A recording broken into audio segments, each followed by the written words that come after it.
Bienvenidos, queridos hermanos, a la lección número 10, 10ª lección de catequesis fundamental.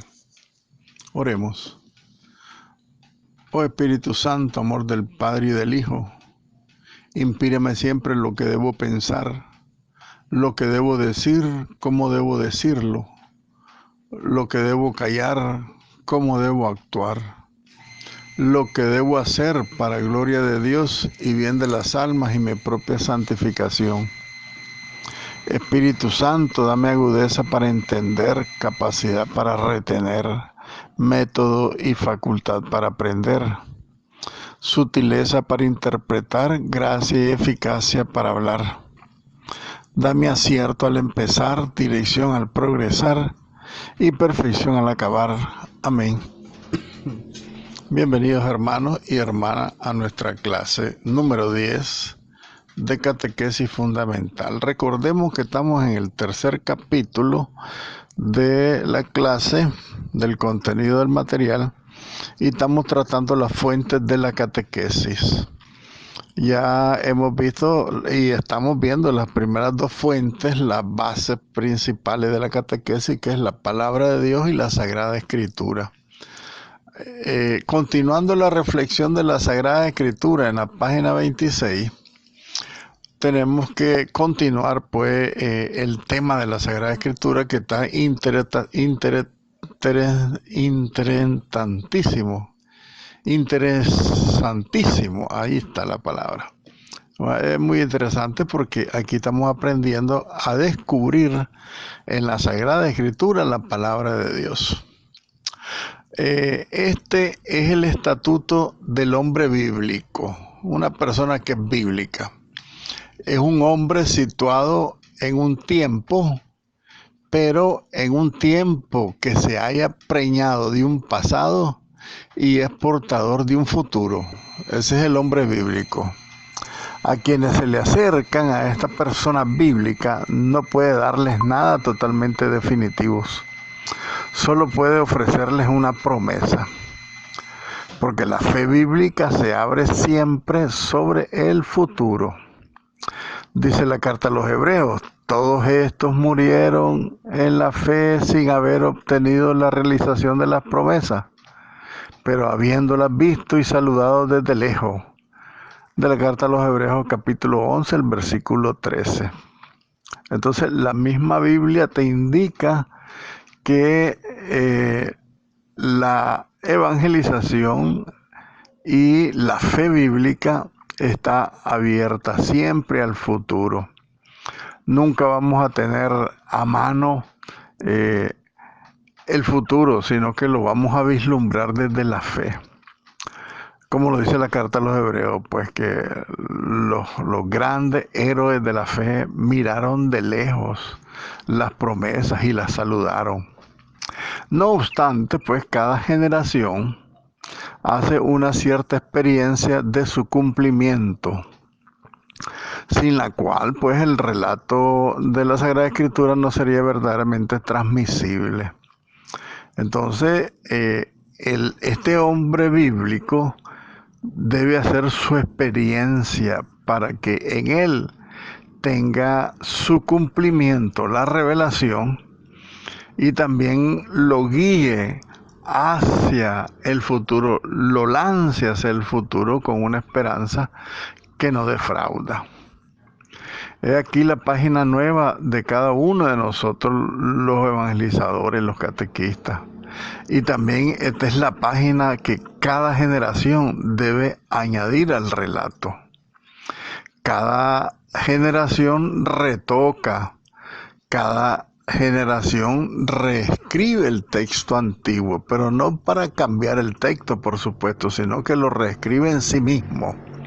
La alianza que funda la promesa de la que el libro es el depósito, se hace nueva cada una de sus actualidades históricas. Ahí se va actualizando en nosotros y nos va lanzando hacia el futuro. La alianza ha sido concluida otrora por los padres, en el pasado, quiere decir otrora, ¿no? Ha sido concluida en el pasado por los padres, pero ahora esa alianza no le sirve a los hijos mientras estos hijos no la concluyan en su propia cuenta, en su propia vida por su propia cuenta. Entonces, la transmisión de la fe es tarea de todas las generaciones, de todos los hombres, de todos los tiempos, pero es tarea también de los interlocutores, los destinatarios que se abran, ¿verdad? Para que esa alianza les sirva, para que la concluyan por su propia cuenta en su propia vida. Entonces la alianza cobra un sentido inédito. Acuérdense de la antigua alianza, acuérdense de la nueva alianza, que las dos alianzas están reflejadas en la Sagrada Escritura. La antigua alianza con Abraham y Moisés y la nueva alianza con Jesucristo. Entonces, la alianza cobra su contenido inédito.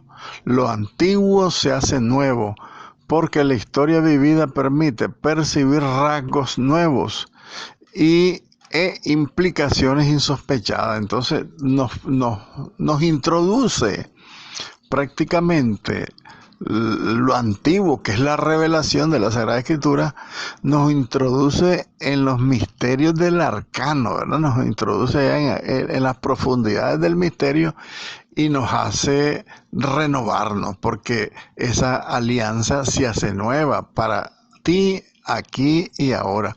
Para cada uno de nosotros se hace nueva esa alianza. Entonces, esa es la palabra que tiene vida en las Sagradas Escrituras. Cuando nosotros la asumimos, tomamos el lugar de los protagonistas, nos hacemos nosotros mismos protagonistas, y en esa medida en nosotros se cumple la nueva alianza en la sangre de Cristo si nosotros la vivimos, la aceptamos, la introducimos en nuestra propia vida. Esta percepción vale para los individuos y para el pueblo entero, para toda la humanidad, digámoslo así, para todas las personas, para todos los cristianos. Es verdad que la lógica global de la alianza ha encontrado su última palabra en Cristo. O sea, la revelación pública es Cristo, el culmen, ¿verdad?, de toda la revelación. Pero las generaciones sucesivas de cristianos, las generaciones futuras después de Cristo, y dentro de cada una de las generaciones nuestras, todos los individuos creyentes tienen su manera específica de religarse a Dios por Cristo. Entonces, la alianza nueva es, pues, viva e innovadora. Esto significa, pues, que cuando nosotros asumimos, aceptamos la alianza con el asentimiento de nuestra fe, esta alianza con Cristo, ¿verdad? Hacemos de una manera específica y real esa religarnos con Dios, esa unión con Dios a través de Cristo. Y en ese sentido, cuando nosotros nos unimos a Cristo, lo aceptamos y lo vivimos y lo celebramos y lo predicamos, entonces esa alianza de la sangre de Cristo se hace nueva, porque se hace viva y se hace innovadora. ¿Por qué? Porque la palabra de Dios cambia lo que toca. Lo dice el Salmo, ¿verdad? Mi palabra no regresará a mí, así como el agua, dice, no regresa al cielo hasta que fecunde la tierra y la haga productiva. Entonces pasa igual con nosotros, que la palabra que entra en nuestro corazón, en nuestra alma, a través de los oídos, a través de la boca, transforma nuestra vida, nos hace nuevos. Nos hace alianza nueva y nos hace alianza viva, porque el mismo Cristo se lo dirá a la samaritana: el que acepta a Jesucristo, brotará de él ríos de agua viva que saltarán hasta la vida eterna. Eso significa que nos transforma y nos lanza hacia un futuro de gloria y de majestad para con Dios. Entonces, en definitiva, la catequesis no puede nunca no ser bíblica. La catequesis tiene que ser bíblica, porque la Biblia constituye los archivos de la palabra de Dios. Esta palabra me encanta, que la Biblia es el archivo de la palabra de Dios, porque en la Biblia está escondida la palabra de Dios que nos cuenta, esta palabra nos cuenta por escrito y nos da la garantía divina de que esta inspiración escriturística de los grandes hechos de Dios en la historia y la catequesis reveladora que los acompaña según los progresos de esa misma revelación de Dios, ¿verdad? Entonces, la palabra de Dios están archivadas en la Biblia, qué bonito, porque la Biblia fue inspirada por Dios, que relata, que tiene custodiados, guardados en sí, en las letras, esos grandes acontecimientos de Dios en la historia. La catequesis, por lo tanto, tiene que ser reveladora porque revela estos misterios ocultos en la Sagrada Escritura de los hechos salvíficos de Dios. Y por eso también la catequesis nos acompaña siempre en ese mismo proceso o progreso, que es lo mismo, ¿no? En el proceso de nuestro crecimiento espiritual, pero también en el progreso, que vamos progresando en santidad, vamos dejando el pecado y vamos transformándonos en hijos de la luz. Muy bien, un tercer elemento o una tercera fuente, digámoslo así, de la catequesis. La tercera fuente de la catequesis es la tradición. Recuerden que el depósito de la fe y el gran ministerio de la palabra de Dios está pues en estos tres elementos, que son la Sagrada Escritura, la tradición apostólica y el magisterio de la Iglesia. Veamos la tradición.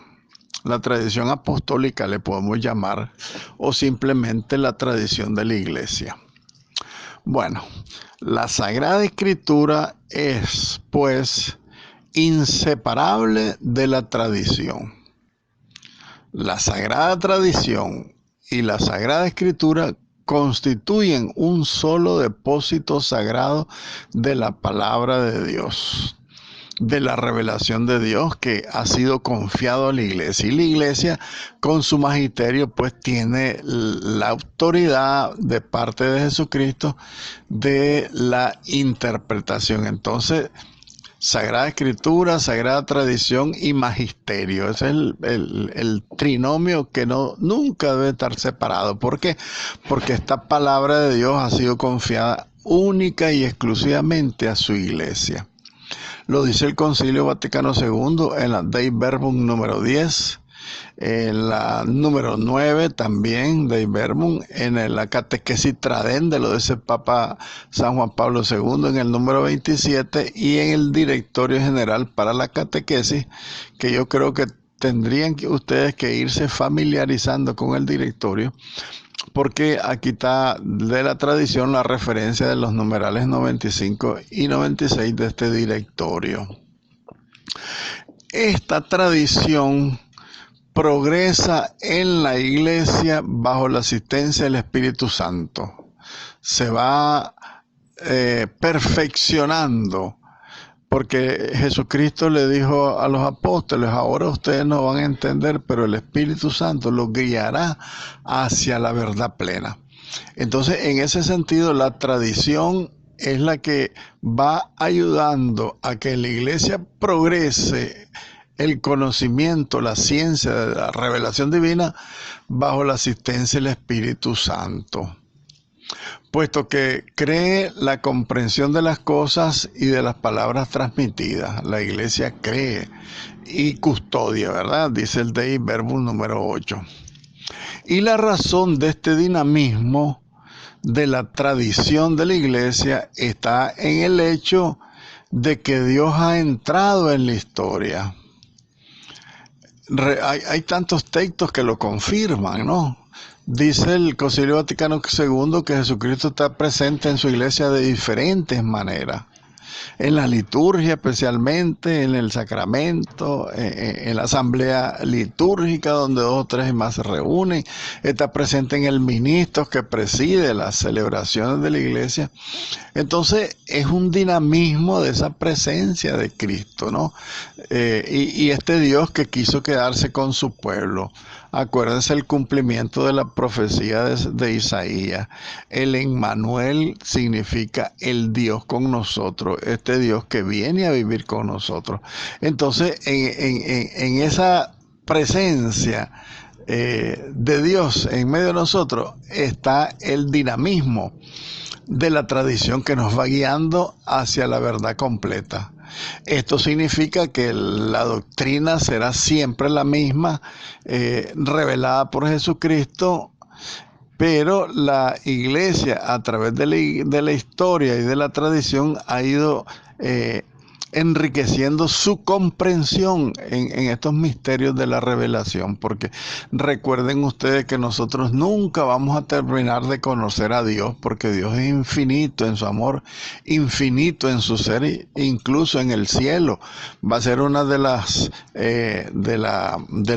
bienaventuranzas que nosotros tendremos, es que en cada instante de nuestra existencia en el cielo vamos a seguir conociendo más y más el amor de Dios, lo infinito, la esencia todopoderosa de Dios, la vamos a ir conociendo incluso en el cielo, y todo eso va a ser parte de la felicidad plena que tendremos allá.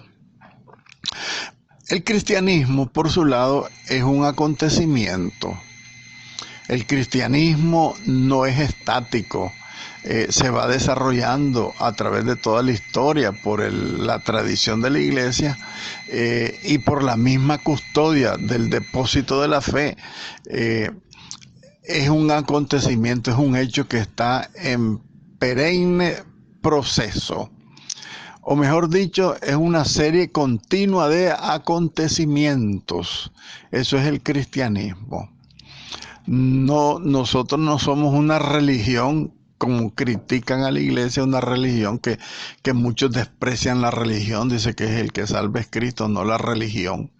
Yo creo que tienen un mal concepto de lo que es la religión cristiana, porque nosotros no somos un grupo élite, sino que somos un grupo de seguidores de Cristo que siempre, con el acontecimiento de la muerte y la resurrección de Cristo, estamos siempre actuando, ¿verdad? Es un acontecimiento permanente, porque es inagotable. El misterio de la pasión y muerte y resurrección de Cristo es un misterio eterno. Por eso dice la Sagrada Escritura que Cristo murió de una vez y para siempre. ¿Por qué? Porque la Pascua de Cristo tiene una virtud infinita, no se agotará nunca.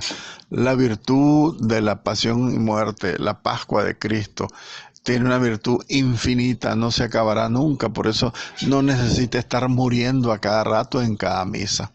En cada misa lo que hacemos es renovar ese único sacrificio de Jesucristo. Entonces es un acontecimiento en el tiempo, pero es eterno, porque recordemos que cuando estudiamos la Sagrada Eucaristía, vimos que en la Eucaristía el tiempo se detiene, porque hay una ligación entre el tiempo actual y la eternidad. La eternidad es un presente eterno. Entonces, como que se detiene el tiempo en los cristianos, porque la gracia de Dios se está derramando infinitamente cada instante, hasta el fin del mundo y después. Entonces, el cristianismo en ese sentido es un acontecimiento o una serie continua de acontecimientos que nos va presentando y nos presentan novedades reales. ¿Por qué dice novedades? Porque siempre, cada vez y cada momento, cada instante, son nuevas las cosas que Dios nos va regalando, nos va revelando. Son novedades reales, todo lo nuevo.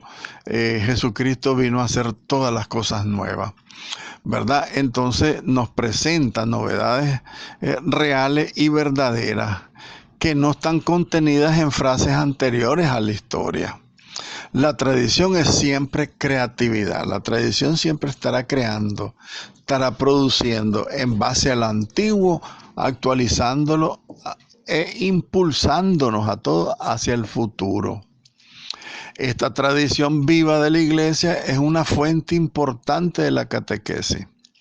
Porque dice Catequesis Tradende 27 y Dei Verbum número 8, dicen que la enseñanza y la liturgia y la vida de la iglesia surgen de esta fuente de la tradición y conducen a la tradición, conducen a ella bajo la dirección de los pastores y concretamente el magisterio doctrinal que el Señor le ha confiado a la iglesia y a sus pastores. La iglesia somos todos, a todos nos ha confiado el depósito de la fe, pero en especial, ¿verdad?, concretamente al magisterio doctrinal, nuestros legítimos pastores. Ellos son la guía que a través de la tradición, a través de la liturgia y a través de la vida de la iglesia que quiere hacer viva su palabra, la palabra de Dios, entonces surge esta fuente tradicional de la tradición y nos conduce a ella con un ir y venir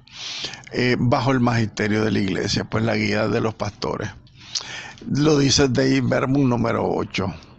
No se olviden, la Dei Verbum es importantísima. Dentro de la tradición de la iglesia hay unos apartados. El primer apartado es la tradición de los santos padres.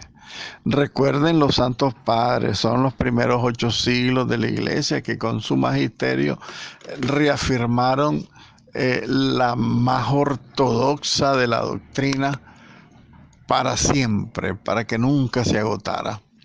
Entonces, los santos padres, dice el Dei Verbum número 8, afirma que las enseñanzas de los santos padres testifican la presencia viva de esta tradición de la iglesia, cuyos tesoros de comunicación y comunican, ¿verdad?, esa práctica y también a la vida de la iglesia creyente y orante, es parte del tesoro, los santos padres.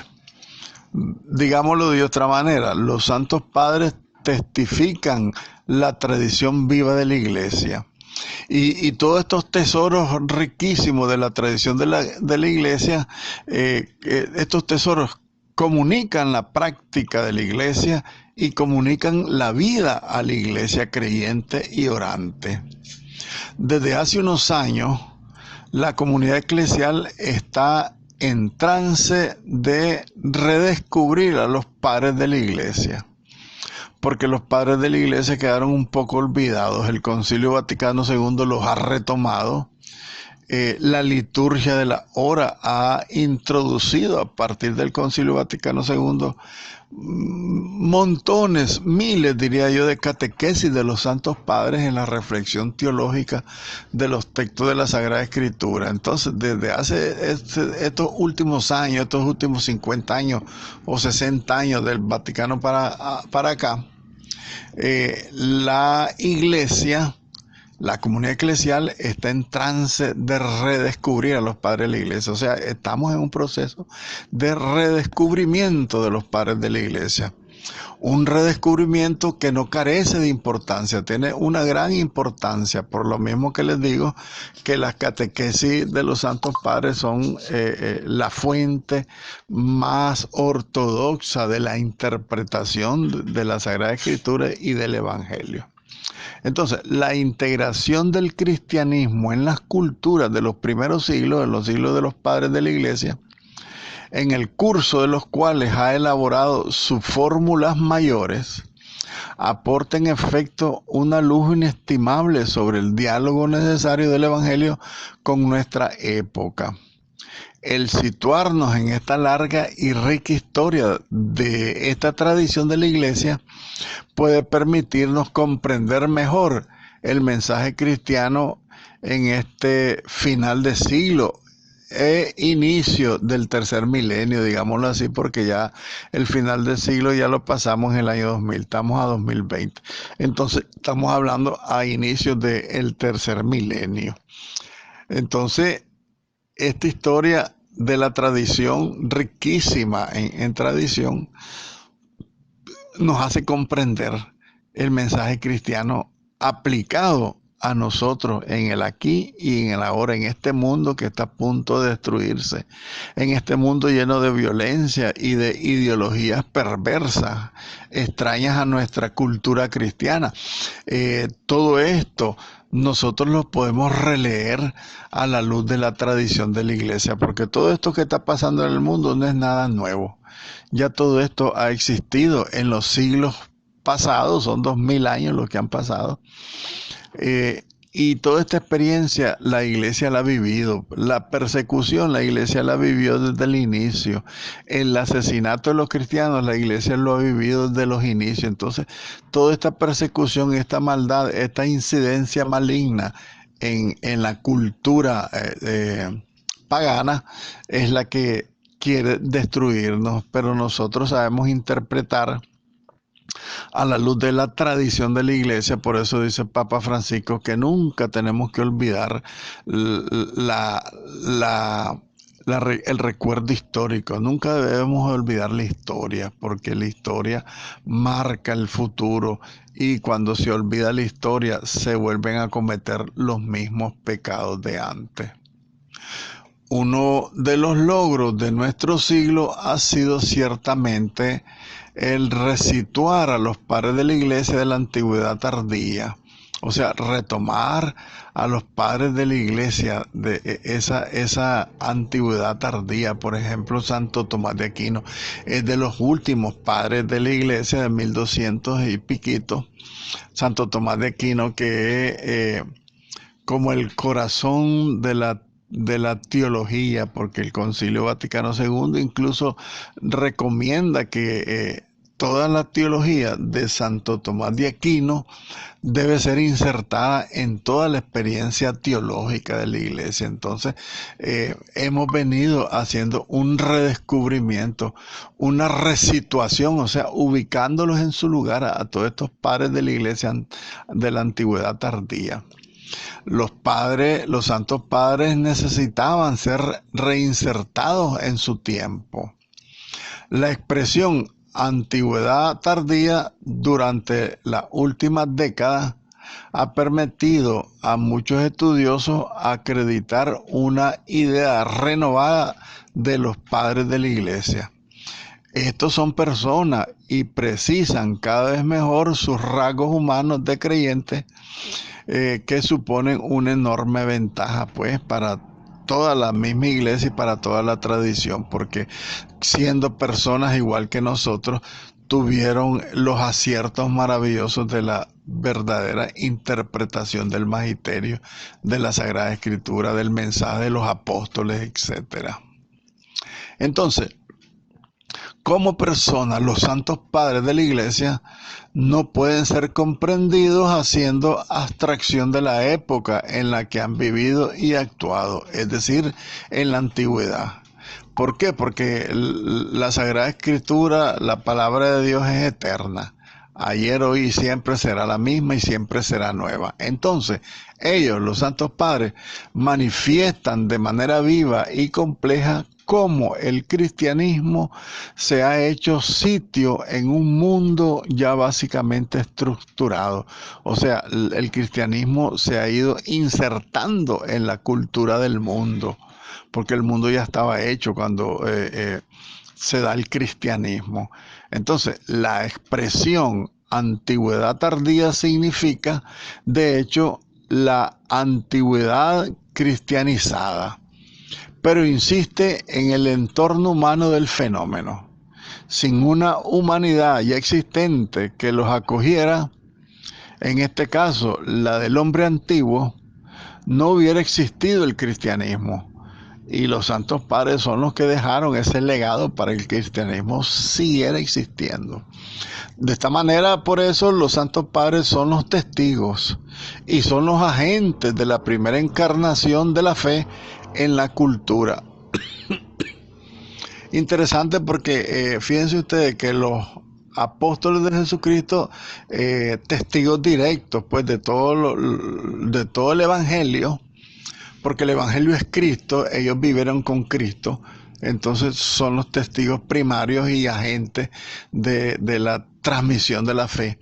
Y los santos padres, ustedes saben quiénes fueron los santos padres, todos los pastores de la iglesia, todos los teólogos de la antigüedad, de los primeros 8 siglos, que retomaron la revelación de Jesucristo, narrada y sostenida y transmitida por los apóstoles, y de esa manera los santos padres también son testigos y también son agentes de esa primera encarnación de la fe en la cultura. Entonces podríamos decir también con Aparecida que los santos padres son los primeros que inculturizaron el Evangelio en todas las culturas del mundo.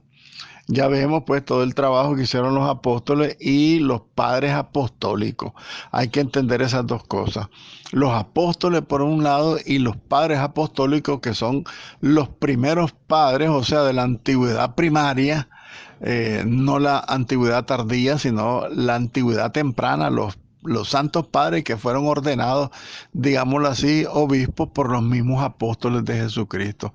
Entonces, estos santos padres de la antigüedad temprana también transmitieron como agente a los padres de la antigüedad tardía esta fe que fue inculturada, o sea, llevada a todas las culturas, insertada en todas las culturas. Muy bien, en esta circunstancia convierte a los padres, a los santos padres, en nuestros maestros principales en la fe.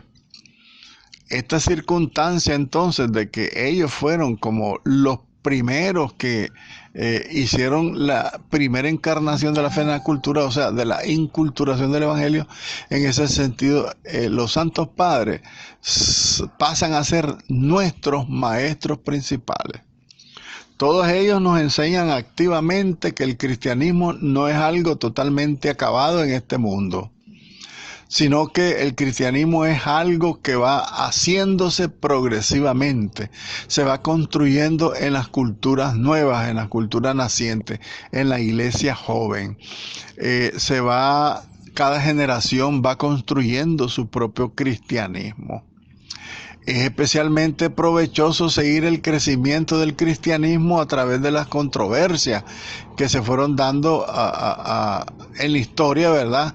En que se ha visto inmersa también el cristianismo con el mundo pagano y con el mundo judío de sus orígenes también, porque desde ahí comenzaron las dificultades, ¿no? Las controversias y todas las cosas que reafirmaron y confirmaron la doctrina revelada por Cristo, y eso hizo crecer al cristianismo de una manera tan sólida que los primeros cristianos fueron capaces de dar la vida pues por su fe por Jesucristo, porque tenían la convicción de la gran verdad que Cristo nos había traído a todos en su mensaje y en su Pascua, en su redención, ¿verdad?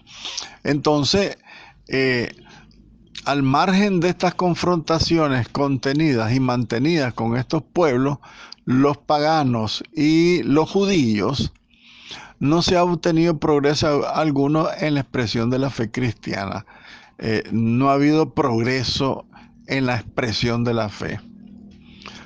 Tanto el paganismo como el judaísmo eran tentaciones que se infiltraban en el cristianismo.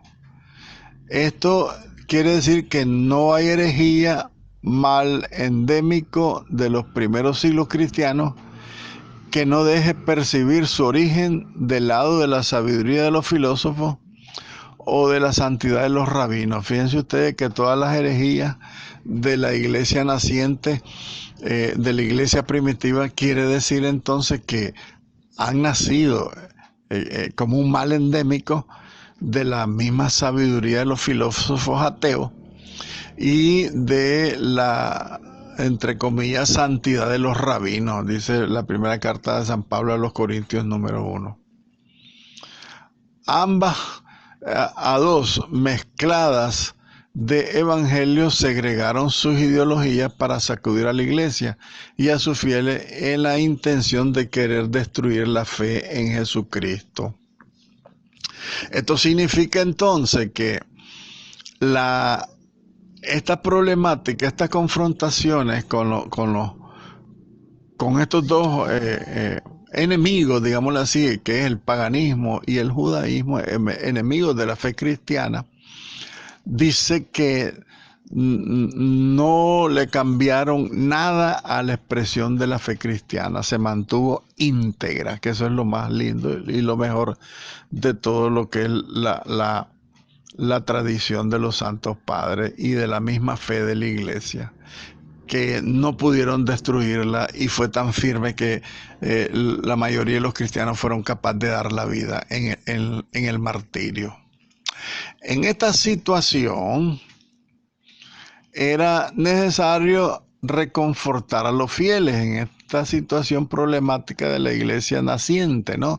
De la lucha contra las herejías, de la lucha contra los filósofos, los paganos y contra los judíos.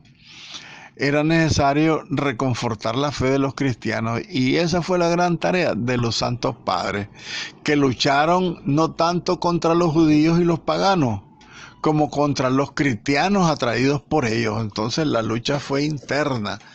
Los santos padres lucharon para que ninguno de los cristianos renegara de su fe, cuidaran su fe. Y eso es lo más maravilloso, ¿no? Que los padres de la iglesia, los padres primitivos, los tempranos y los tardíos, trabajaron intensamente para contrarrestar toda la influencia de las herejías y que no destruyeran a los cristianos, esos cristianos laxos, digámoslo así, que eran atraídos por esas novedades de los paganos y de los judíos. Los padres lucharon para que no fueran destruidos, pues ellos, esos cristianos débiles, con estas herejías. Después, poco a poco, las generaciones de santos padres alumbran unos resultados de los que nosotros todavía nos podemos aprovechar. Entre otros, el símbolo de la fe, ¿verdad? Los autores cristianos de los primeros siglos de nuestra era se han hecho merecedores por estos resultados. El título que les ha sido atribuido, padres de la iglesia, ellos en efecto han engendrado la expresión de la iglesia, por eso son padres de la iglesia. Ellos nos han dado a luz con la firmeza de su fe y con la gran sabiduría de su caridad pastoral, por la que nos sostuvieron siempre bajo su vigilancia de padre, ¿verdad? Padres de la iglesia, porque nos dieron a luz, sostuvieron la fe cristiana en unos momentos críticos de ataque y de herejías sanguinarias incluso. Hoy nos encontramos afectados, por supuesto, por la invasión de una nueva cultura, nuevas ideologías extrañas que nos quieren desviar de nuestro camino cristiano. Y el conocimiento de los santos padres, según la perspectiva de la antigüedad tardía, muestra cómo la imagen de una iglesia totalmente hecha desde el comienzo carece de fundamentos. La situación actual invita a la iglesia a inventar. Esta iglesia somos nosotros. Entonces, con los padres de la iglesia tomamos en su fuente la medida de lo que puede y debe ser la encarnación del evangelio en la cultura del hombre. Entonces la situación que vivimos hoy por hoy de la influencia externa de otras culturas extrañas y paganas, nosotros tenemos que ir reinventando la iglesia sin cambiar la doctrina, sino la forma de llegar. Porque nosotros tomamos con los santos padres y tomamos de ellos, de su fuente, toda la sabiduría para que la encarnación del evangelio en la cultura del hombre en nuestro tiempo sea una realidad. Porque desdichadamente los cristianos estamos adormecidos, va aumentando en primer lugar el protestantismo y también va aumentando en el mundo el ateísmo práctico. ¿Por qué razón? Porque ahora ya no hay ni vergüenza para defender los antivalores. Ahora ya se ha perdido todo escrúpulo y lo dicen abiertamente. Lo que se trata es de destruir a la iglesia. Los mismos feministas dicen que la iglesia que más ilumina es la iglesia que arde. Quiere decir que ellos quieren destruirla, quieren quemar a la iglesia. Hasta ese punto ha llegado entonces el desprecio a la fe, el desprecio a los cristianos que quieren destruirnos ya abiertamente. Entonces el cristianismo, por suerte, no es otra cosa hasta el final de la historia. Siempre será el cristianismo. Por esto, en la iglesia y en la catequesis, en la evangelización, la revelación de los santos padres no puede faltar nunca. Así lo ha subrayado con claridad el Concilio Vaticano II, el Dei Verbum número 8 y 9. Entonces, la palabra de Dios, la Sagrada Escritura, la tradición y dentro de la tradición los santos padres. Por esa razón, la iglesia nunca puede renunciar a la catequesis de los santos padres, a la fortaleza espiritual que nos dejó la interpretación de la revelación de Cristo por los santos padres de la iglesia. Nunca puede faltarnos en la catequesis ni en la evangelización la catequesis de los santos padres. Hay tantos padres de la iglesia maravillosos. Yo tengo un libro enorme de San Anselmo, creo que es San Anselmo, San Ambrosio. Si alguien lo quiere, se lo puedo prestar para que lo lean y miren las catequesis de los santos padres, son preciosísimas, son una maravilla. Muy bien, un segundo elemento de la tradición, el primer elemento eran los santos padres, un segundo elemento es los símbolos de la fe. Recuerden que en el Denzinger hay un montón de símbolos de la fe, de cómo comenzaron los primeros cristianos, los primeros pastores de la iglesia, a definir la doctrina cristiana en el credo. El símbolo de la fe, ya lo han escuchado varias veces de mí. Para los que no saben qué cosa es el símbolo de la fe, es el credo. Creo en Dios Padre Todopoderoso, es el credo. Cuando ustedes oigan hablarme del símbolo de la fe, es el credo, ¿oyeron? Entonces, los símbolos o los documentos de la fe ocupan también un lugar privilegiado en la catequesis y en la evangelización, en razón de la referencia segura que ofrecen para su contenido. El símbolo de la fe inició con los mismos apóstoles. Los mismos apóstoles definieron el credo. Hay un credo primero que ahí sale en el Denzinger. Yo los he leído, todos estos símbolos de la fe, que son una maravilla. Se han ido recomponiendo, ajustando, mejorando, etc. Entonces, de esa manera, la catequesis y la evangelización suelen ser consideradas como la transmisión de los documentos de la fe. ¿Por qué? Porque ¿qué hacemos con la catequesis y la evangelización? Transmitimos la doctrina cristiana, ¿verdad? Los dogmas de fe. Creo en Dios Padre, creo en Dios Hijo, creo en la Iglesia, creo en el Espíritu Santo, creo en los santos, creo en María, creo en los sacramentos, todo lo que son las cosas reveladas. La doctrina católica está en el credo y es parte de la composición del catecismo de la Iglesia Católica. La primera parte es el credo, el símbolo de la fe. Entonces, la catequesis es considerada como la transmisión, pues, de los documentos de la fe, del magisterio de la fe de la Iglesia. Esto lo dice el Papa San Juan Pablo II en Catequesis Tradendae 28, Evangelii Nunciandi también del numeral 65 lo refiere, que es importante el símbolo de la fe para la doctrina cristiana que se transmite por la catequesis y por la evangelización. Entonces, el contenido fundamental de la fe, a cuyo servicio está la catequesis, es el Evangelio de Jesucristo. Este evangelio acogido e interpretado por la comunidad de creyentes a lo largo de toda la historia de la iglesia. Educar en la fe, por lo tanto, es acercarse a este evangelio de Jesucristo.